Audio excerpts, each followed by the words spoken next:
కానీ అధ్యక్షులు పవన్ కళ్యాణ్ గారి అభిమానులు కానీ పవర్ స్టార్ సీఎం అని స్లోగన్స్ ఇవ్వడం జరిగింది. కాలేజీ బయట, బస్సు యాత్ర దగ్గరలో వైసీపీ నాయకుల ఒత్తిడితో ఎవరైతే నినాదాలు చేశారో ఆ విద్యార్థులందరినీ కూడా కాలేజీ యాజమాన్యం సస్పెండ్ చేయడం జరిగింది. దీన్ని జనసేన పార్టీ తీవ్రంగా ఖండిస్తుంది.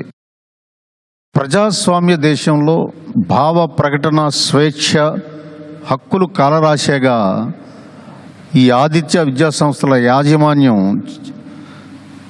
చర్యలు ఉపసంహరించుకొని విద్యార్థుల జీవితాలతో చెలగాటం ఆడొద్దని జనసేన పార్టీ వారికి హితవు పలుకుతూ హెచ్చరిస్తుంది.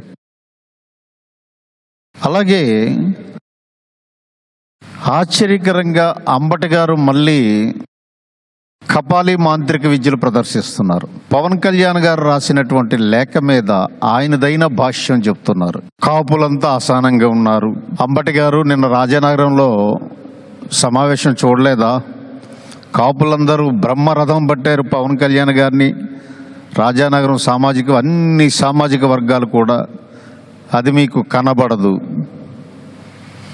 వినబడదు. 2 సమస్యలతో మీరు బాధపడుతున్నారు.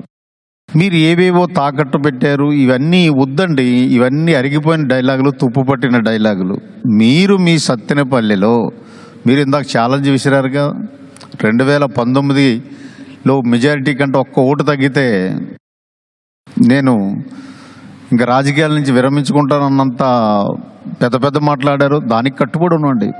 పవన్ కళ్యాణ్ గారి మీద విమర్శలు చేసే స్థాయి, హక్కు మీకు లేదు. పూలు గజమాలలో వేయొద్దని పవన్ కళ్యాణ్ గారు పార్టీ కార్యకర్తలకి చెప్తే దాని మీద మీరు సెటర్లు ఎందుకండి? ఆరోగ్య దృష్ట్యా అలాగే శాంతి భద్రతల దృష్ట్యా మాకు అన్నిటికంటే మించి పవన్ కళ్యాణ్ గారు భద్రత చాలా ముఖ్యం.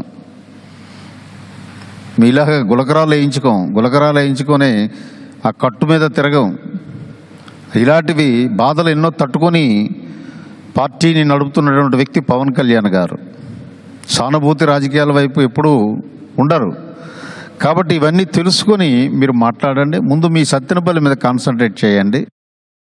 మళ్ళీ మీ మాస్టర్ ఆయన మార్కులు వేయడానికి కోసం, ఆయన దగ్గర మార్కులు కొట్టడానికి కోసం ఈ కూలీ మనస్తత్వ డైలాగులు కొద్దిగా ఆపితే మంచిది, మీకు మంచిది.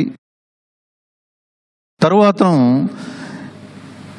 జనసేన పార్టీ నుంచి నాయకులు అనేక మంది వైసీపీకి వెళ్తున్నారు. చాలా విచిత్రం. అందులో ముఖ్యంగా మనుక్రాంత్ రెడ్డి అని ఆయన నెల్లూరు జిల్లా అధ్యక్షుడిగా ఉండేవారు జనసేనలో. ఆయన చెప్పడం ఏంటంటే, నా శ్రమ